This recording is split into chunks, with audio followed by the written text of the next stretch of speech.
আমরা বাংলাদেশের একজন বড় হুজুর ছিল হযরত হাফিজ হুজুর। আপনারা নাম বোধ জীবনও শোনেন নাই, অনেকে দেখছেন, বটগাছ মার্কা কইছেন অনেকে। হযরত হাফিজ হুজুর 1981 সনে রাষ্ট্রপতি নির্বাচনে দাঁড়াইছিলেন, মার্কাটা ছিল বটগাছ। তা আমার যায় এসে কিছু লোকজন প্রশ্ন করছে, হুজুর হাফিজ হুজুর বলে আল্লাহর ওলি। আমি বললাম যে ওরি বাবা, হাফিজ হুজুর আল্লাহর ওলি মানে তাতে কোনো সন্দেহ আছে নাকি? বলে তাইলে ওলি যদি হয়ে থাকে এমন একটা মার্কা কেমনে ফাইলে? বলে আমি বললাম কি হয়েছে? বলে হুজুর গাছটার মধ্যে তো শয়তান থাকে। তা আমি বললাম যে এই মার্কাটা হুজুর যে পাইছে তার মধ্যে একটা কারণ আছে। কারণ হইল শয়তান যদি কাহার উপরে আসর করে, শয়তান যদি কাউকে ধরে, ডাক্তারের কাছে যায়, প্রফেসরের কাছে, মেম্বার চেয়ারম্যান, কার কাছে যায়?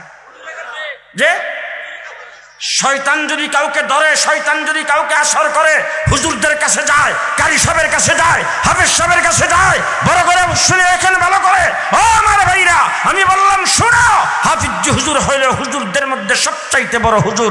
এই জন্য হাফিজ হুজুর বটগাছ মার্কা পাইছে।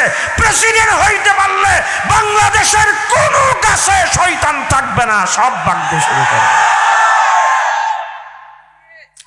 হাফিজ হুজুর রহমতুল্লাহি আলাইহি। আয় হায় হায়, সোয়ারিঘাট, ঢাকার একটা সোয়ারিঘাট একটা জায়গা আছে, চিনেন? সোয়ারিঘাট, সোয়ারিঘাট থেকে ছোট ছোট লঞ্চ চলতো, এখন চলে কিনা জানি না, খলামোড়া যাইতো, খলামোড়া। তো ওই লঞ্চের মধ্যে ওঠার জন্য হুজুরের কিছু সাথী সঙ্গী নিয়ে ওই লঞ্চের ঘাটে গেছে। যাওয়ার পরে হুজুর লঞ্চে ওঠার সময় এই লঞ্চে নামাজের জায়গা নাই। তখন বেলা বাজে 12টা, মাস হইল চৈত্র মাস, প্রখর রৌদ্র, আকাশটা একদম পরিষ্কার। সাথী সঙ্গীরা হুজুর নামাজের জায়গা তো ছাদের উপরে, তো ছাদে তো স্টিলের ছাদ, এটা তো প্রচন্ড গরম হয়ে আছে, আবার উপর দিয়ে হইলে এত বড় রৌদ্র, এখন ওখানে হুজুর ছাদের উপর তো যাওয়া যাবে না। আর বেলা বাজে মাত্র 12টা, আর আমরা ওখানে ঘন্টা 1.5 ঘন্টার মধ্যে তো যাই পৌঁছে যাবো। এরপর ওই জায়গার মধ্যে তারা নামাজের জামাতের সাথে একসাথে নামাজ পড়বে, আমাদেরকে নিয়ে তাদের সাথে কথা হয়েছে। হাফিজ হুজুর বলে না না না, আমি নামাজের জায়গায় বসবো। তো সবাই মিলে কোনো রকম দইরা হাফিজ হুজুরের ছাদের উপর উঠাইছে। পরে লঞ্চের যিনি চালক তিনি দৌড়ে এসে আহা কি কামটা করলেন, হাফিজ হুজুরকে নিয়ে আপনারা এরকম ভাবে এখানে কেন আসলেন? এরকম রুদ্র, আর দেখেন না স্টিলের ছাদ গরম হয়ে আছে। আমরা বললাম যে না, হাফিজ হুজুর তো উপর সারা বসতে রাজি না।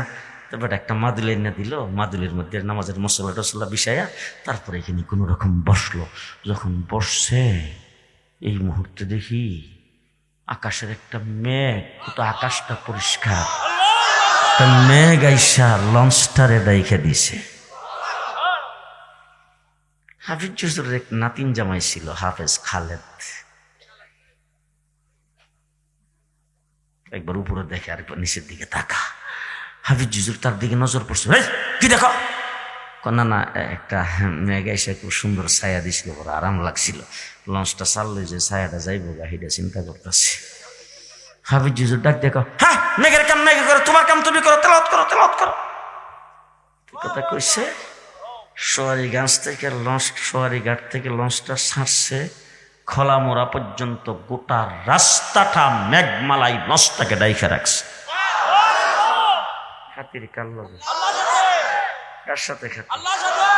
ওয়াজ শেষ, ভালো করে শুনি। কুল ইন কুনতুম তুহিব্বুনাল্লাহ। আমাদের দেশের অনেক লোকজন সর্দার মাদুরা যখন গ্রামে কোনো বিষয় নিয়ে সর্দারিতে বসে, তখন ওই বিভিন্ন গোষ্ঠীর বিভিন্ন গ্রামের সর্দাররা একসাথে বসলে তখন এক সর্দার আরেক সর্দার ডাক দেখে, এই তোমার গোষ্ঠীর লোকজনকে তুমি কইয়া দাও, হয় না এরকম? তোমার গ্রামের লোকজনকে তুমি কয়ে দাও, তুমি কয়ে দাও, হয়নি? আমার আল্লাহ রাব্বুল আলামিন আল্লাহর হাবিবরে ডাক দিয়া কয়, কুল, আপনার উম্মতকে আপনি বলে দেন।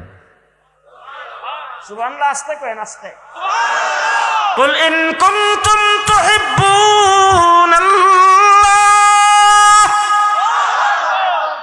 আপনার হাবিব, আপনার উম্মতকে আপনি বলে দেন, ইন কুনতুম তুহিব্বুনাল্লাহ, তারা যদি আল্লাহর সাথে খাতির লাগাইতে চায়, তারা যদি আল্লাহর সঙ্গে সম্পর্ক লাগাইতে চায়, তারা যদি আল্লাহর সঙ্গে ভাব লাগাইতে চায়, আল্লাহর সঙ্গে যদি ভালোবাসা লাগাইতে চায়, ইয়া হাবিব ফাত্তাবিউনি, তাদেরকে বলে দেন তারা যেন আপনার ইত্তেবা করে।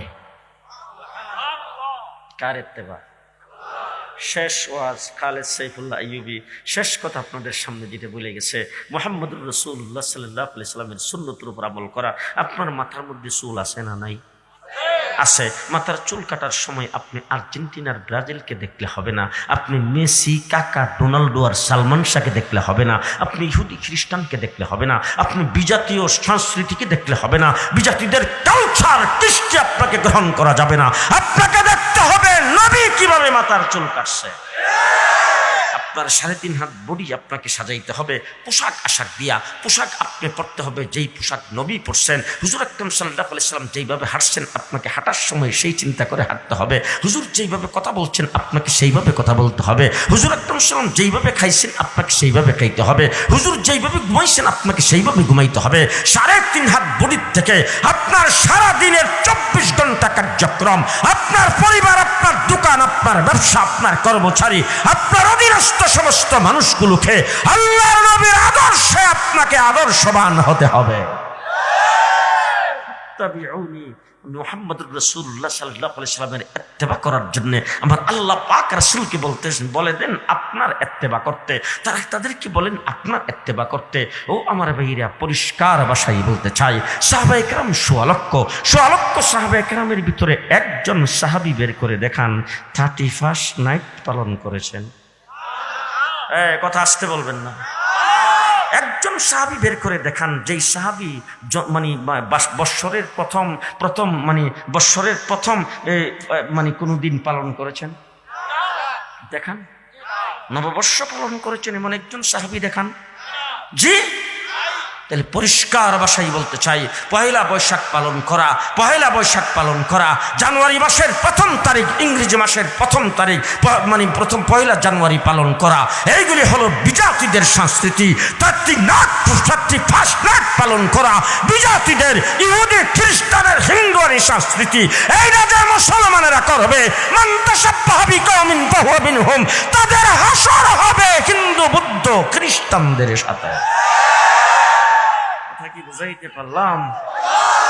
আপনি মুসলমান, আমি আজকে সিরাত মাহফিলে আপনাদের হাজার হাজার মানুষের সামনে বলে গেলাম, আপনার যদি একান্তই যদি এরকম ইচ্ছা হয় আপনি পালন করবেন, নববর্ষ আপনি পালন করবেন।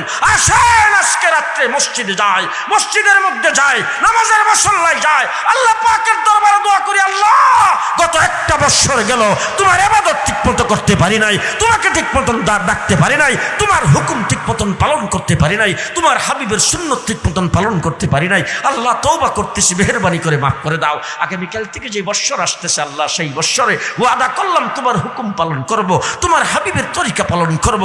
আল্লাহ তুমি আমাদেরকে তৌফিক দাও। আসেন দেখি সেই কাজটি করি। এই বৎসর যদি কোনো খারাপ হয়ে থাকে আগামী বৎসর ভালো হবে, ঠিক কিনা বলেন? আপনি যদি পালন করতে চান তাইলে ওইভাবে পালন করেন। আরে ভাই, পয়লা বৈশাখ পালন করতে হবে। আবার কি সুন্দর স্লোগান, এই ধর্ম যার যার উৎসব সবাই, ধর্ম যার যার উৎসব সবাই। আচ্ছা, ধর্ম যার যার উৎসব সবাই যদি হয় তাহলে বিয়া যার যার বউ তো সবাই, যে গাছ যার যার ফল সবার, ফুসকুনি যার যার মাছ সবার, দোকান যার যার মাল সবার, আরে ব্যাংক যার যার টাকা পয়সা সবার, ঠিক কিনা বলেন? তাহলে আরে উৎসব যার, সংস্কৃতি যার, ধর্ম যার, তার সংস্কৃতি তার হইল উৎসব।